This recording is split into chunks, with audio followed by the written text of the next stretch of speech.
Le diabète de type 2 est une maladie chronique qui se caractérise par un excès de glucose dans le sang. Normalement, lorsque nous consommons des aliments, ceux-ci sont transformés en glucose, une source d'énergie essentielle. Le pancréas produit alors une hormone appelée insuline qui permet au glucose de pénétrer dans les cellules pour être utilisé comme énergie. Dans le cas du diabète de type 2, deux mécanismes principaux perturbent ce processus. D'une part, les cellules deviennent moins sensibles à l'action de l'insuline, ce qui empêche le glucose d'y entrer efficacement. D'autre part, le pancréas s'épuise progressivement car il doit produire de plus en plus d'insuline pour compenser cette résistance. À terme, il n'y parvient plus suffisamment. En conséquence, le glucose s'accumule dans le sang, ce qui entraîne des complications graves sur le long terme. Parmi ces complications, on retrouve des problèmes cardiovasculaires, des lésions nerveuses, des atteintes rénales, des troubles de la vision et des plaies qui cicatrisent difficilement. Toutefois, une prise en charge adaptée permet de mieux contrôler la maladie et de réduire les risques de complications. Concernant les facteurs de risque, le diabète de type 2 résulte d'une combinaison de facteurs génétiques et environnementaux qui augmentent le risque de développer cette maladie. Parmi les principaux facteurs de risque, le syndrome métabolique joue un rôle important. Ce syndrome comprend des troubles comme l'hypertension artérielle, l'excès de graisse abdominale ou un taux élevé de triglycérides. Le surpoids et l'obésité sont également des facteurs déterminants, notamment lorsque ces conditions s'accompagnent d'un manque d'activité physique. Il existe également des prédispositions génétiques. En effet, lorsqu'un parent souffre de cette maladie, le risque pour un enfant d'en être également atteint est plus élevé. De plus, certaines populations ethniques courent un risque plus élevé de développer cette maladie, notamment les personnes d'origine africaine, asiatique, latino-américaine et amérindienne. Par ailleurs, certains médicaments, en particulier les antipsychotiques, également appelés neuroleptiques, peuvent augmenter le risque de développer un diabète de type 2. En effet, certains de ces médicaments peuvent avoir des effets secondaires qui influencent le métabolisme du glucose et la régulation de l'insuline dans le corps. Ils peuvent entraîner une prise de poids importante, ce qui est un facteur de risque connu pour le diabète de type 2. De plus, ces médicaments peuvent altérer la sensibilité à l'insuline, ce qui peut rendre le corps moins capable de gérer correctement le glucose.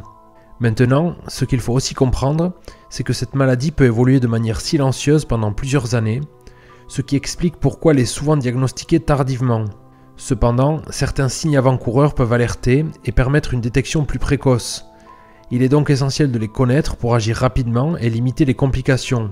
Voyons donc ensemble les symptômes les plus fréquents du diabète de type 2.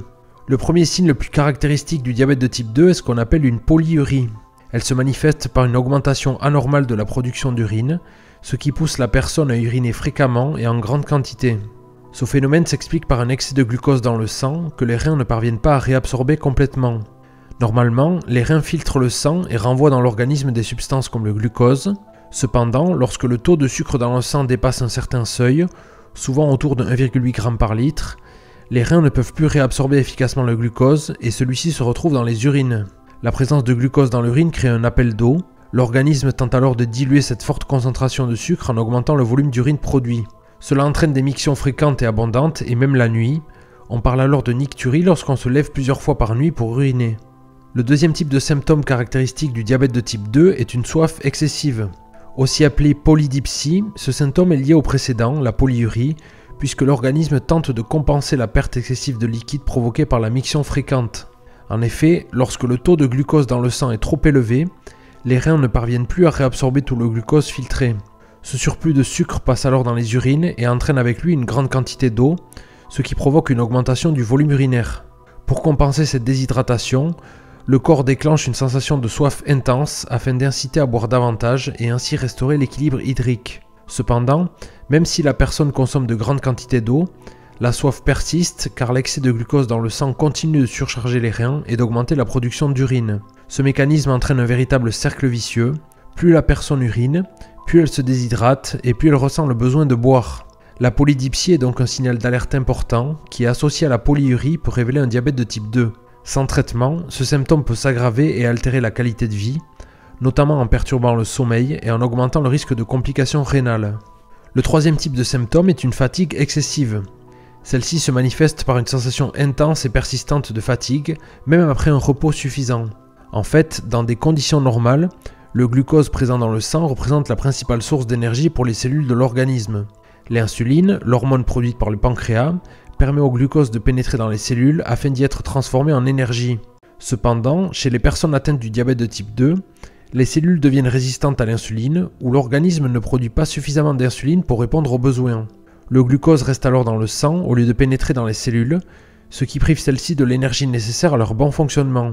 En conséquence, même si le taux de sucre dans le sang est élevé, les cellules ne reçoivent pas l'énergie dont elles ont besoin, ce qui entraîne une fatigue constante. Ce phénomène peut être aggravé par d'autres symptômes du diabète de type 2, notamment la polyurie qui provoque une déshydratation et perturbe le sommeil. Le quatrième type de symptôme est une faim excessive. Aussi appelée polyphagie, c'est un symptôme courant du diabète de type 2. Cela se caractérise par un appétit anormalement élevé et une sensation de faim persistante, même après avoir mangé des repas copieux. Ce phénomène est directement lié au dysfonctionnement métabolique causé par l'hyperglycémie. En fait, dans un organisme sain, lorsque nous mangeons, les glucides des aliments sont transformés en glucose qui circule dans le sang pour fournir l'énergie aux cellules. Cependant, dans le cas du diabète de type 2, les cellules deviennent résistantes à l'insuline ou le corps ne produit pas assez d'insuline. En conséquence, le glucose reste bloqué dans le sang et ne parvient pas à nourrir les cellules. Cette situation déclenche un signal de faim intense, car le cerveau, privé de l'énergie dont il a besoin, interprète cette absence de glucose dans les cellules comme un manque de nourriture. Le corps, convaincu d'être en état de jeûne, pousse alors la personne à manger davantage dans l'espoir de combler ce besoin énergétique. Malheureusement, même en mangeant plus, le glucose ne peut pas toujours entrer correctement dans les cellules, ce qui aggrave l'hyperglycémie et renforce la sensation de faim. Le cinquième type de symptôme est une perte de poids involontaire. Cela peut paraître bizarre, mais la perte de poids peut être un symptôme du diabète de type 2, malgré le fait que cette maladie soit souvent associée au surpoids ou à l'obésité. Ce paradoxe s'explique par les mécanismes complexes liés à l'insuline et au métabolisme des sucres. En fait, chez une personne atteinte du diabète de type 2, l'insuline produite par le pancréas ne parvient pas à réguler correctement la glycémie en raison d'une insulinorésistance. Cela signifie que les cellules de l'organisme n'utilisent pas efficacement le glucose comme source d'énergie, même si le taux de sucre dans le sang reste élevé. En réponse à ce manque d'énergie perçue, le corps commence à décomposer les réserves de graisse et de muscles pour produire de l'énergie, ce qui entraîne une perte de poids involontaire et parfois rapide. Ce symptôme doit toujours être pris au sérieux car il peut indiquer une dérégulation sévère de la glycémie, surtout si elle s'accompagne d'autres symptômes comme la polydipsie, la polyphagie ou une fatigue intense. Un diagnostic précoce et un traitement approprié permettent généralement de stopper ce processus et de restaurer un poids stable.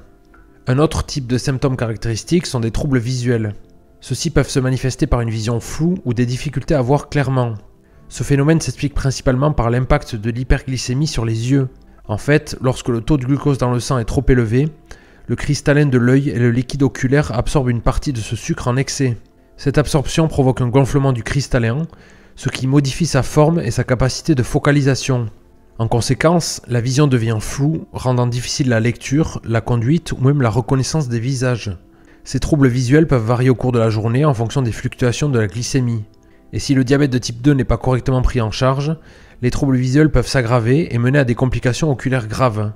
L'une des plus redoutées est la rétinopathie diabétique, une atteinte progressive des vaisseaux sanguins de la rétine. Ces vaisseaux peuvent s'affaiblir, fuir ou se boucher, entraînant des saignements et la formation de nouveaux vaisseaux anormaux. Si elle n'est pas traitée, la rétinopathie diabétique peut aboutir à une perte de vision permanente. Le diabète peut également provoquer des cataractes et augmenter le risque de glaucome, d'où l'importance de surveiller régulièrement la vue chez les personnes diabétiques. Un autre type de symptôme possible du diabète de type 2 est ce qu'on appelle des paresthésies. Il s'agit de sensations anormales telles que des picotements, des engourdissements ou des fourmillements qui touchent principalement les mains, les pieds et les jambes. Ces sensations désagréables sont causées par des lésions nerveuses liées à une hyperglycémie prolongée, ce qu'on appelle la neuropathie diabétique. En fait, lorsque le taux de glucose reste élevé de manière prolongée, les petits vaisseaux sanguins qui nourrissent les nerfs périphériques s'abîment progressivement. Les nerfs reçoivent alors moins d'oxygène et de nutriments, ce qui perturbe leur fonctionnement et provoque des sensations anormales. Les personnes diabétiques ressentent ainsi des sensations qui sont souvent décrites comme des coups d'épingle et des aiguilles, ou une sensation de brûlure dans les pieds, les jambes ou les mains. Au début, ces troubles sensitifs sont souvent légers et peuvent passer inaperçus. Cependant, si le diabète n'est pas bien contrôlé, la neuropathie diabétique peut s'aggraver et entraîner une perte de sensibilité plus marquée. Cette insensibilité devient alors préoccupante car elle augmente le risque de blessures non détectées au niveau des pieds, comme des coupures, des ampoules ou des ulcérations. Autre type de symptômes possibles, des infections récurrentes qui peuvent toucher différentes parties du corps. Ce symptôme s'explique principalement par les effets de l'hyperglycémie sur le système immunitaire et sur les tissus de l'organisme. En effet, un excès de sucre dans le sang et les tissus crée un environnement favorable à la prolifération de bactéries et de champignons. Parallèlement, l'hyperglycémie altère la fonction des globules blancs qui jouent un rôle essentiel dans la défense immunitaire. Ces cellules perdent alors en efficacité pour détecter et éliminer les agents pathogènes. Les infections urinaires sont parmi les plus fréquentes chez les personnes diabétiques, car un taux élevé de glucose dans les urines favorise la croissance bactérienne au niveau des voies urinaires et de la vessie. Les infections cutanées comme les abcès, les furoncles et les infections fongiques, notamment à Candida, sont également très courantes, surtout dans les zones chaudes et humides du corps comme les plis de la peau. Enfin, un dernier type de symptômes du diabète de type 2 caractéristiques sont des plaies qui guérissent lentement. En fait, lorsque le taux de glucose dans le sang reste élevé de manière prolongée, les vaisseaux sanguins se détériorent progressivement. Cette dégradation affecte particulièrement les petits vaisseaux responsables de la microcirculation dans les tissus. En conséquence, le sang circule moins bien dans les zones périphériques, notamment au niveau des pieds et des mains, et ce mauvais apport sanguin ralentit l'apport d'oxygène et de nutriments nécessaires à la cicatrisation des plaies. De plus, un excès de sucre dans le sang affaiblit le système immunitaire en réduisant l'efficacité des globules blancs. Ces cellules essentielles pour combattre les infections et favoriser la guérison deviennent moins performantes. Du coup, les bactéries et les champignons trouvent un environnement favorable à leur prolifération, ce qui augmente le risque d'infection et complique davantage la cicatrisation. Les plaies diabétiques, notamment celles des pieds, sont particulièrement à risque. Un traumatisme mineur peut entraîner des ulcérations difficiles à cicatriser, et sans prise en charge rapide, ces plaies peuvent s'infecter gravement et dans les cas les plus extrêmes nécessiter une amputation. En ce qui concerne le traitement du diabète de type 2, celui-ci repose sur une prise en charge globale visant à réguler la glycémie et à prévenir les complications. L'objectif principal est de maintenir un équilibre glycémique stable sur le long terme. Pour y parvenir, il est essentiel d'adopter une hygiène de vie adaptée, ce qui inclut une alimentation équilibrée, riche en fibres et pauvre en sucres rapides et graisses saturées, ainsi qu'une activité physique régulière pour améliorer la sensibilité à l'insuline et réduire le taux de glucose dans le sang. Bien entendu, lorsque les mesures hygiéno-diététiques ne suffisent pas à contrôler la glycémie, des médicaments antidiabétiques oraux peuvent être prescrits. Ces traitements agissent de différentes manières. Certains stimulent la production d'insuline, d'autres augmentent la sensibilité de l'organisme à l'insuline ou ralentissent l'absorption des sucres. Dans les cas où ces médicaments deviennent insuffisants, un traitement par insuline peut être nécessaire. Enfin, une surveillance régulière de la glycémie et des examens médicaux périodiques sont indispensables pour adapter le traitement et prévenir les complications. La prise en charge repose donc sur un accompagnement médical personnalisé visant à améliorer la qualité de vie des personnes diabétiques et à réduire les risques de complications à long terme. On arrive maintenant à la fin de cette vidéo. J'espère que celle-ci vous aura plu. Si c'est le cas, pensez à mettre un pouce en l'air et à partager la vidéo autour de vous. Si vous avez des questions ou des commentaires, n'hésitez pas non plus à me les poser juste en dessous dans la section commentaires de la vidéo. Je vous dis à très vite pour un prochain contenu. D'ici là, prenez soin de vous. Ciao, ciao.